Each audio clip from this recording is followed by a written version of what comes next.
Magandang araw mga kaibigan. Update ito sa ginagawang hearing ng Committee on Good Governance and Public Accountability sa Kamara na they're expecting mag-attend yung mga tauhan ng Office of the Vice President. But dito makita, matigas talaga ang OVP. Hindi pa rin nagpakita, no show. Kaya umuusok ang ilong sa galit ng mga kongresista.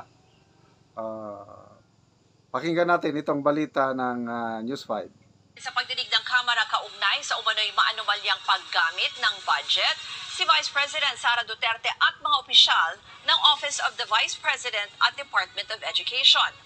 Dumalo si OVP spokesperson Michael Powa at dito inanunsyo ang kanyang pagbibitiw sa pwesto bilang tagapagsalita ni VP Sara. Para sa iba pang detalye, makakausap natin sa linya ng telepono si Marian Enriquez. Marian, ongoing pa ba itong hearing? Ano ang latest dyan?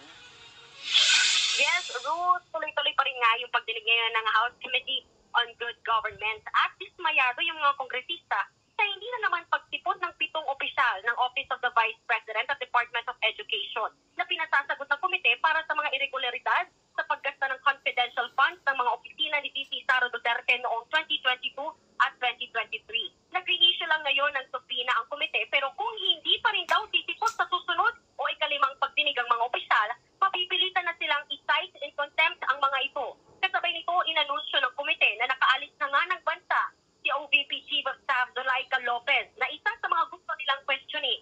Lumipad na raw pa Los Angeles, California si Lopez kagabi. Isa si Lopez sa mga gustong ipasama ng komite sa Immigration Lookout Bulletin kaugnay ng maanumalyang paggasta sa budget ng OVP. Samantala, dumalo sa pagdinig ngayon ang OVP spokesperson nga na si Michael Powa. At dito rin, kanina nga inanunsyo niya na hindi na siya konektado sa opisina ni VP Sara matapos ang kanyang resignation bilang tagapagsalita ni Duterte. Epektibo na raw ito bago pa ang naging pagdalo niya ngayon sa pagdinig. Diit niya bilang resource person ng pagdinig. So ito, medyo naisahan na naman ng Office of the Vice President itong mga kongresista. Kaya yung iisa lang nag-attend si Michael Powa, yung spokesperson. Kaya lang, effective December 30, 2024, resigned na siya. Ano ngayon? Wala na akong masasabi dahil hindi na ako connected. Yung 7 naman na iniimbita, hindi rin nagpakita. Kaya inisyuhan na sila ng lookout order o lookout bulletin ng Bureau of Immigration para hindi sila makalabas ng bansa.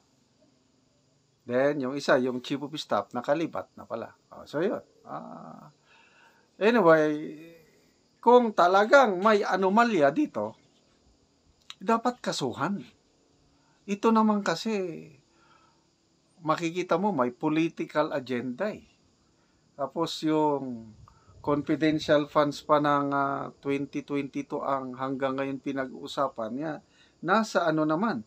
Dapat yun, nasa kamay na ng nasa kamay na ng what's this? Nasa kamay na ng COA. Bakit hindi nila tinatantanan si VP Sara? So, anyway, battle of wills na ito. Talagang palaban na rin ang Office of the Vice President. Kita ko si VP Sara, come what may. Kasuhan nyo kung kasuhan nyo ako. Hindi titigil ang mga kongresistang ito hanggang hindi nila mapin down talaga si VP Sara. Kasi ang nito, ang nakikita na plano is gagamitin nila ngayon itong mga ebidensya kunuhay sa confidential funds paggamit para grounds for impeachment. Sabi ni Representative Joel Chua ng Manila, may mga grounds na silang nabubuo para sa impeachment complaint. So, kaya napaka-importante ngayong next election, next year, yung makakuha sila ng maraming senador na papabor sa kanila para sa impeachment. Kasi sa ngayon, mahirapan sila.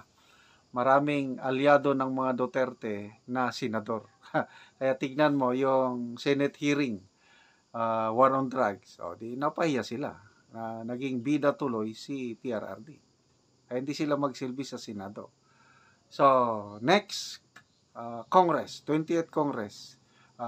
Kaya importante yung tayong mga mamamayan mo boto ng sapat na pag-iisip ba, hindi yung dahil sikat, dahil dati na yan. Isipin natin ang taong bayan. Yung may kagaya ni na Marcoleta, kagaya ni na Attorney Vic Rodriguez, yung mga ganong, yung baguhan naman, hindi na yung ate. So anyway, punta tayo sa ibang balita. Ito medyo nakakahiya na naman. Ang NAIA voted again na worst headlines ng Philippine Star. Worst airport na naman,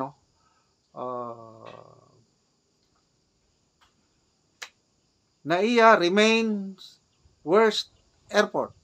Study shows. Okay, so ang nagkandak ng study isang Australian firm, Compare the Market. Ito ang pangalan ng organization.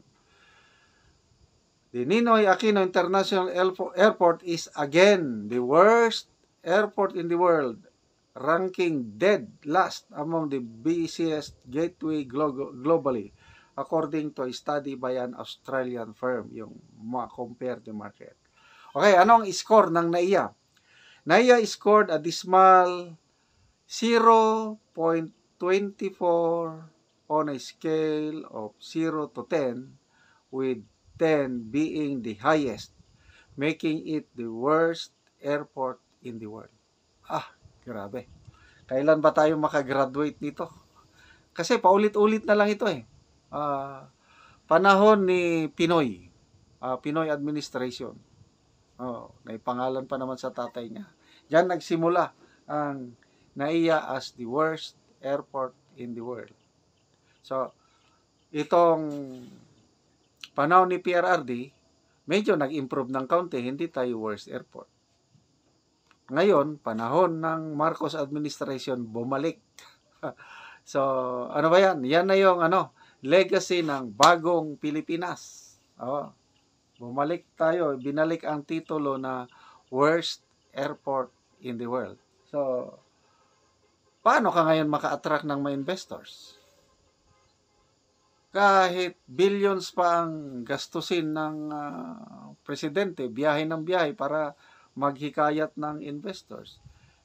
Ganyan man lang ang airport mo. Kailan ba yun? January 1, 2023, nung nagka-brown out sa NAIA na kasama kami ng wife ko, natulog doon sa simento. Ganyan ka, Tapos, sinundan pa ng mga surot. Sinundan pa ng mga rats. Yung kikita na tumatakbo-takbo. Tapos, yung nakawan. So, ang daming kapalpakan. But hopefully, dahil na-privatize naman, effective September 14 ba yun?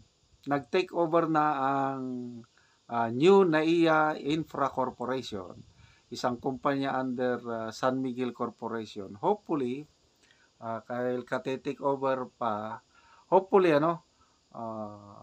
few years from now, magiging na rin.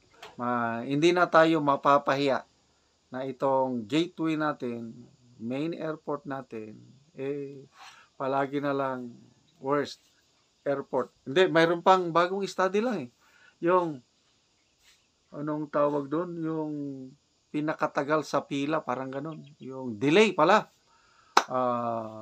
Longest delay in the world. Anong airport ang may pinaka-longest delay? Mga flights. Wala nang iba, NAIA rin. Ano pa? Ang dami na nating title Yung traffic capital in the world. Metro Manila. Most dangerous cities in Southeast Asia. Number 1, Manila. Yung nasa top 10, 4 na syudad sa Pilipinas. Dangerous cities in Southeast Asia. Number 1 is Manila, number 6 Cebu, number 8 Iloilo, number 10 Makati. Yan po ang mga nangyari sa atin. Kailan ba tayo mag-improve? Ito ba yung bagong Pilipinas na legacy ng administrasyong ito?